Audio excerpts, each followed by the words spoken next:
Can the Saiyans defeat every Viltrumite from their empire? What's up, everyone? Brother Suke Streamer back with another video on Saturday.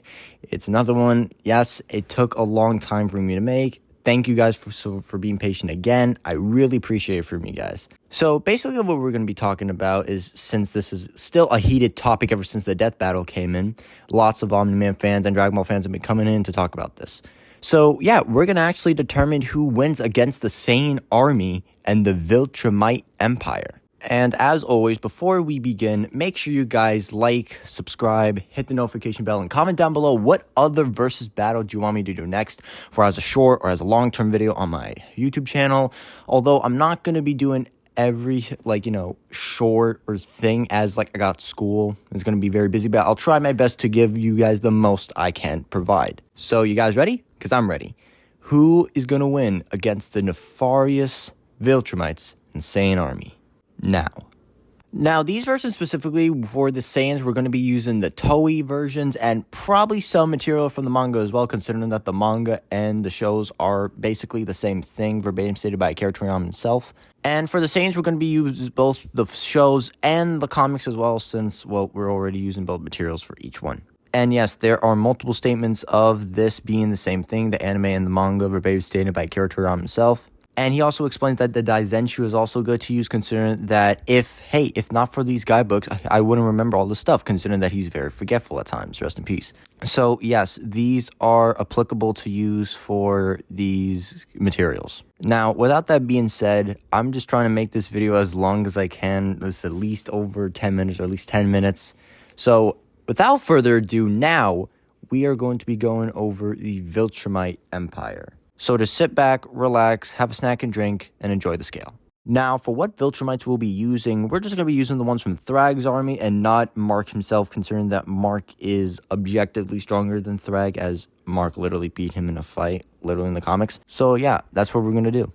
Now, for the average Viltrumites from Thrag's army in the show we're going to be using right now, average Viltrumites such as Vidor, Euthula, and Lucan are able to go relative to Omni-Man in Season 2, Episode 8. The same Omni-Man that in Season 1, while mentally nerfed, is able to resist the force and pull of a black hole, not the energy of it. And he did this pretty casually for a feat. Now, considering that the amount of people that went to Thraxa for Omni-Man, basically there were 3 people around the center, with them being Vidor, Thula, and Lucan. So you can probably say that they're a third of his power if you think that this feat is so, abysmal. This feat was calculated to around the planetary to Dwarf Star level ranges of power, which would just make them Dwarf Star easily. But if you want to use more quote-unquote solid scaling, you could just use the fact that Omni-Man was able to hurdle its meter the size of Texas, which was calculated to around the moon level to small planetary ranges of power. Which is consistent considering that the Viltrumite army is able to take Alan's planet out, which was calculated to small planetary. And that's basically it for their, good, best feats ever in the show. So I should say that the low ball for this should be around moon level, and the high ball would be around Dwarf Star level, which is very impressive for invincible scaling. Now for speed, Viltrumite should easily scale to the likes of Omni-Man, and as we all know, while he was mentally weakened and nerfed, he was able to fly from Earth to Thraxa in a short amount of time. This was calculated to the MFTL plus ranges of speed.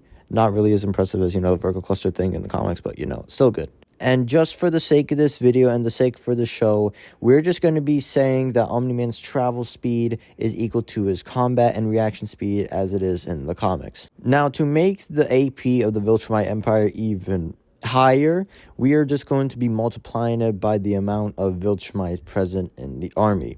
Because, just for the sake of, just being fun, because we're just having fun. It's a fun video. We're just going to do it anyway. Now, there's not really a good estimate as to how many Viltrumites are in the Empire currently, but Omni-Man verbatim states himself that there's about 50 of them left.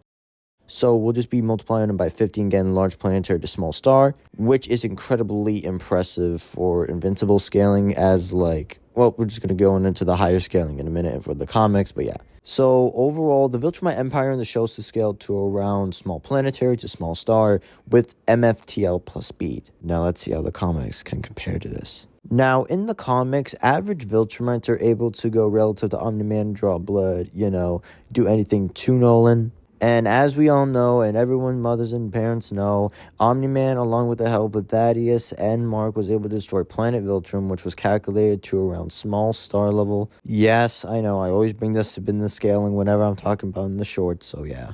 Now, everyone's going to say in the comments, oh, but Space Racer's gun is able to destroy anything is about we couldn't destroy planet Viltrum and also destroys blah, blah, blah, blah. Are we forgetting the context and the statement to it all? It would have died on impact if it was stabilized. And yes, the core does weaken the planet entirely. Not only that, but it's also verbatim shown and stated that Space Racer's gun is able to one-shot and even kill Viltrumites, which are only stated to destroy stars. Many people will say, oh, that's just a destructive capability, but destructive capability can equal AP as long as there's no AP to contradict this said DC. Goku's AP with along Beerus was able to shake the macrocosm and even was verbatim stated to be almost destroyed by it. Now, this isn't destructive capability, but rather an AP feat because there's literally nothing being destructed at all. It's just rather being affected by the energy punched through your whole body. And I already explained the whole omnipotence thing, the dinosaurs, all the other, uncanon crossovers, and the whole thing on my last scale for Omni-Man. Go check that out. Same shit applies here. And as I explained in my Omni-Man video, there's a much solider way to get him higher than, just large planetary and all that. Considering that Tech Jacket consistently gets overpowered by Viltrumites, and he also upscales a being such as Image Galactus, who was one shot by Null, but one relative to him. And using the biggest planet in our universe right now, which is Rocks, which is literally bigger than Jupiter, this would be calculated to around the dwarf star level range of power, which is a much more objective and easier way to get Omni-Man and literally every other Viltrumite past, the planetary ranges of power. Again, go check out my Omni-Man scale. It literally explains all, it debunks basically anything that's anything higher than, Star AP. And I actually forgot to tell you guys this, but Conquest and Thrag are also part of the Viltrum Empire as well. Conquest scales above Omni-Man in terms of strength, literally admitted by him. And Thrag is literally shown to be able to one-shot him fully. So you would just multiply this by 8 for Thrag, and you will get to around star level in terms of AP, which should be a great highball for the invincible scaling version, actually a way better meta to use to get them higher, much more solidly at least. Now, in terms of speed, Omni-Man was able to travel from Earth to the Virgo cluster in the amount of 1 week, which was calculated to around 3.4 billion times the speed of light, or just, average MFTL plus feet for the verse. And every Viltrumite should scale to this, considering that, Omni-Man's combat speed is equal to his reaction speed. So, yeah.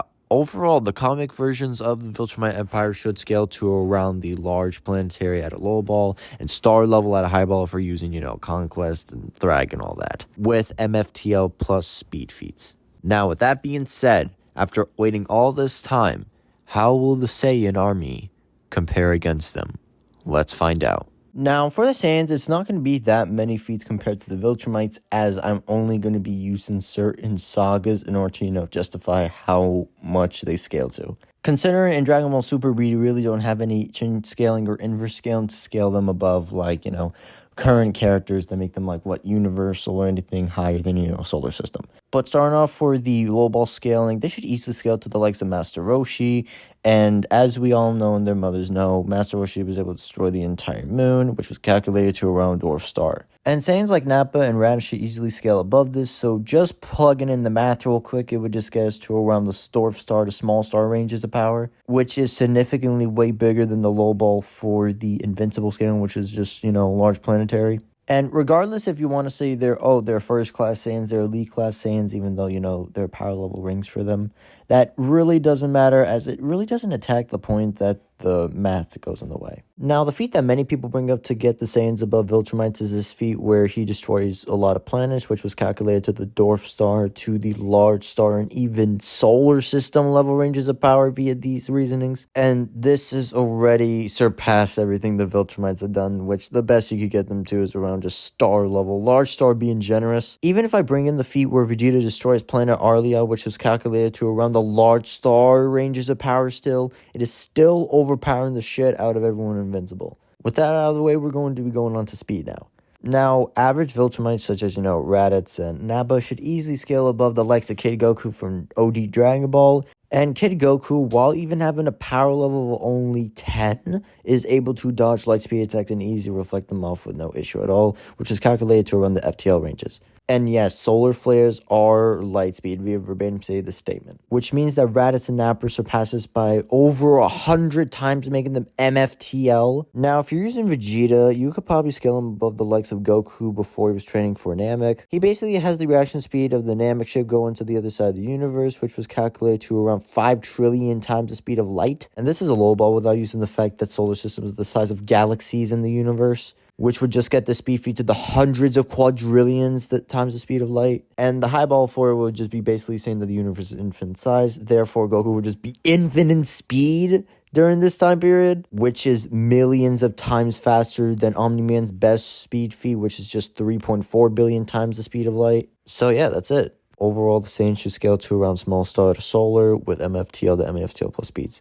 Now, the verdict. The Viltrumites or the Saiyans? Who will win this epic matchup of the century? Yeah, I figure some Vegeta's hands is all done for, honestly. I had to do that joke again. I know you guys are gonna, be mad. That's not, just commenting all that, but I'm just trying to be funny here. It's all good. But anyway, thank you so much for watching this video once again. Make sure you like, subscribe, hit the notification bell, and comment down below what other matchup you want me to do next. It doesn't really have to be anime, all that. It could be literally anything else. I'll try to get the, arguments and evidence for that. But until then, thank you so much for watching.